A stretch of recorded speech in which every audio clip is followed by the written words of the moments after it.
আজকের দিনটি আমাদের প্রতিটি হিন্দুদের কাছে একটা বিশেষ দিন। আজ হচ্ছে শ্রাবণ মাসের ১ম সোমবার। আজকের দিনটিকে বিশেষভাবে আমরা সকলেই কিন্তু পালন করে থাকি। সকলেই আমরা আজকের দিনে ফাস্টিংয়ে থাকি আর মহাদেবের আরাধনায় মগ্ন থাকি। তবে কি অন্যান্য দিনে আমরা মহাদেবের আরাধনা করি না? অবশ্যই করি। এ হচ্ছে আমাদের দৈনন্দিন জীবনযাত্রা, আর তার সঙ্গে আমরা যদি আমাদের জন্মদিন বা বিশেষ দিনকে কম্পেয়ার করি, ঠিক সেরকমই একটা ব্যাপার। তাই সকাল সকাল স্নানটা সেরে নিয়ে ফুল তোলা শুরু করেছি। ঘরের ঠাকুরকে পুজো দিয়ে বেরোবো বাড়ির উদ্দেশ্যে। আমার ঘরের ঠাকুরকে সুন্দর করে সাজিয়ে গুছিয়ে পুজোটা দিলাম। মন যেন শান্ত হয়ে গেল। সকালে উঠে প্রভুর আরাধনা করলে এমনিতেই মন শান্ত হয়ে যায়। আর তারপরে কালকে যে সবুজ পলাটা কিনে নিয়ে এসেছিলাম, সেটা আমার ভগবানের চরণে স্পর্শ করিয়ে ভগবানকে আগে উৎসর্গ করলাম। এরপর ঋষির পাপার কাছে নিয়ে যাব। তার হাত দিয়ে আজকের পলাটাকে আমি পরব। শ্রাবণ মাস অনেক দিন হলেই পড়েছে, তবে সবুজ কালারের চুড়ি আমি এখনও অবধি পরিনি। ইচ্ছে ছিল এবছর সোমবার দিনই আমি এইরকম একটা পলা পরব। আমার যে পলাটা আমি আগে পরে থাকতাম সেটাকে খুলে রাখলাম, আর ঋষির পাপা আমাকে এই সবুজ পলাটা পরিয়ে দিল। এক বিশেষ দিন আর তার সঙ্গে এক বিশেষ মুহূর্তকে সঙ্গে নিয়ে আজকের ব্লগটাকে শুরু করলাম। সকলকে জানাই সুপ্রভাত। প্রতিটি দিন, প্রতিটি মুহূর্ত, প্রতিটি ক্ষণ যেন আপনাদের শুভ হোক, এই কামনা করি আজকের ব্লগটাকে স্টার্ট করলাম। রেডি হয়ে গেছি বাড়ি যাওয়ার উদ্দেশ্যে, কিন্তু ঋষি এখনও ঘুমোচ্ছে। ওকে উঠাইনি ইচ্ছা করি, কারণ বেরোনোর ঠিক আগেই ওকে ওঠাবো বলে। এবার ঋষিকে উঠিয়ে আমাদের বেরোনোর পালা। একবার রেডি হওয়ার পর আবার আমাকে সেকেন্ড টাইম রেডি হতে হলো, কারণ ঋষির ওই ড্রেসটা পছন্দ নয়, তাই চেঞ্জ করে আবার এটা বললাম এটা ওর পছন্দ। এখন ঋষির পছন্দ অনুযায়ী আমি জামা কাপড়ও পরতে শিখে গেছি।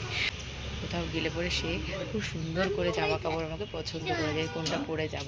আর এই যে আরেকজন, কোথায় যাচ্ছ সবাইকে বলে দাও। খুব খুশি জয় বিশুমণিকে পাবে, আর অনেকদিন পরই আমরা গ্রামের বাড়ি যাচ্ছি তো।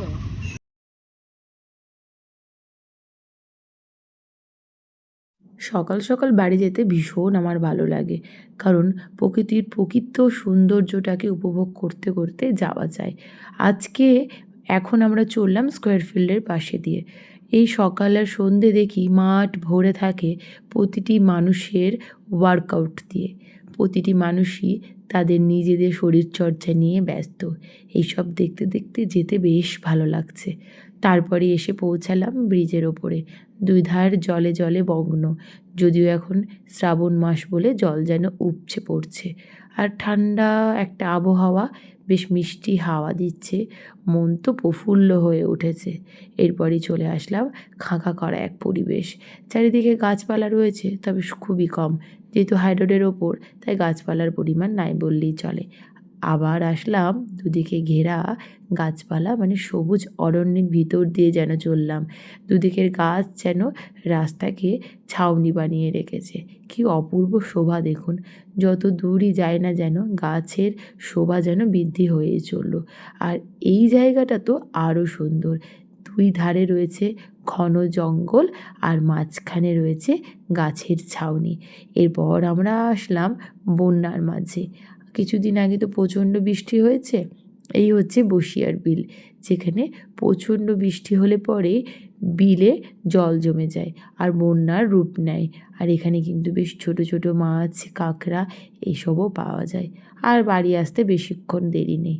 বাড়ি এসে ঋষি বসে পড়েছে তার খেলাধুলা নিয়ে। যেসব কারণে সে বাড়ি আসতে বেশি পছন্দ করে, তাই যে কারণে তার বাড়ি আসা, সেই কারণ থেকে তাকে দূরে রেখে তো লাভ নেই। সেই কারণের মধ্যে সে ব্যস্ত থাকুক। মাঝে মাঝে ছোটোবেলাটা উপভোগ করার জন্য গ্রাম্য পরিবেশ খুবই দরকার। আর সবসময় শহরের আবহাওয়ায় বড় হওয়া মানে চার দেওয়ালে বন্দি এক পরিবেশ। যদিও ঋষি আমাদের ওখানেও চার দেওয়ালে বন্দি হয়ে মানুষ হয় না, তো আমার যেন সবসময় মনে হয় ছোটোবেলাটা সে বালি কাদা, আর তার সঙ্গে তার ঠাম্মি, দাদা, দিদুন এদের সঙ্গে যদি কাটায়, তবে সে কিন্তু সব থেকে বেশি আনন্দদায়কভাবে তার ছোটোবেলাটাকে কাটাতে পারে। আমার বহরমপুরের ঘরে তো ঠাকুরকে পুজো দিয়েইছিলাম। বাড়ি আসার সময় রজনীগন্ধার মালা আমার এই লক্ষ্মী মেয়ের জন্য কিনে নিয়ে এসেছিলাম। তাকে পরিয়ে দিয়ে সুন্দর করে গাঁদা ফুল দিয়ে ঠাকুর সাজিয়ে ঘরের ঠাকুরকে পুজো দিলাম। এবার আমরা যাচ্ছি লাঞ্চ করতে। যেহেতু আজকে সোমবার, তাই আতপ চালের ভাত, কচু সেদ্ধ, আলু সেদ্ধ আর তার সঙ্গে ঘি। লাঞ্চ তো হলো, কিন্তু ঘুমোবে কিনা জানি না। কাণ্ড কারখানাগুলো এবার শুরু করলো তার।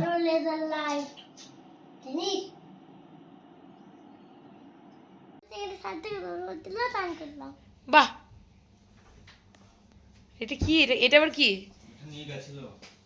হ্যাঁ, ছি, ছি, ছি। আর এই জামাটা কি হয়েছে? এটা কি? এটা বলছি যে আর কি কি করেছো? ঋষি তার পাপার সঙ্গে গেছিল মৎস্যপ খেতে। সেখানে খিচুড়ি তরকারি খাওয়ানো হয়েছে, কিন্তু ঋষি আগেই তো লাঞ্চ করে নিয়েছে, তাই ঋষি খায়নি। আর ঝাল তো খেতেও পারে না। তো ওখানে পাপার সঙ্গে শুধু গিয়েছিল ঋষি, তাই তো? তারপরে বৃষ্টি পড়তে শুরু হলো। দিয়ে কি কি করেছো তুমি? জলের মধ্যে দিয়ে এসছো? জলের মধ্যে দিয়ে এসছো? জলের মধ্যে দিয়ে ছপছপ করে এসেছো? হ্যাঁ, মজা হয়েছে কিনা বলো? তুমি জলের মধ্যে দিয়ে যে এসেছো, তখন কি তোমার মজা লাগছিল? তুমি খুব হ্যাপি হয়েছো? বাহ, ভালো করেছো। ওরকম আমরাও করতাম ছোটবেলায়। জলের মধ্যে লাফাতাম, বৃষ্টিতে ভিজতাম। আর আর আর আর আর আর মেজো ঠাম্মি কি বলেছে? মেজো ঠাম্মি জুতো পরে গেছিলে? আসলে মেজো কাকিমার পাগুলো খুব ছোট ছোট, তো ঋষির পায়ে ঠিকঠাক হয় না, একটু বড় হয়, কিন্তু মেজো কাকিমার জুতোগুলোকে ঋষি পরে এদিক ওদিক যাতায়াত করবে আর বলবে এটা আমার পাপার কি। হ্যাঁ, আচ্ছা দিয়ে ঠাম্মি কি বলছে? মেজো ঠাম্মি কি বলছে? জুতো পরে গেছো দিয়ে কি বলছে তোমাকে? বলো, আগে বলো কি বলছে, বলো।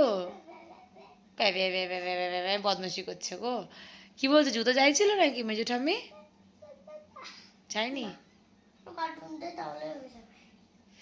এবার ঘুমিয়ে পড়ো, বিকেলে আবার ঘুরতে যাবো একটু। পিসুমণিকে ঘুমোতে নিয়ে এসছে, আর কি সুন্দর মাথায় হাত বুলিয়ে দিচ্ছে দেখুন। পিসুমণি ঘুমিয়ে গেছে, তার আগে পিসুমণি ওকে বলেছিল ওর মাথা ব্যথা করছে, তাই পিসুমণির মাথাটাও একবার টিপে দিচ্ছে। আর তারপর তো একটু দুষ্টুমি করতেই হবে, তাই চুলগুলোকে এলোমেলো করে একটু দুষ্টুমিও করা হলো। এবার তার বায়না হচ্ছে সে এখন লেজার লাইট নিয়ে ঘরে এখন লাইটিং করবে।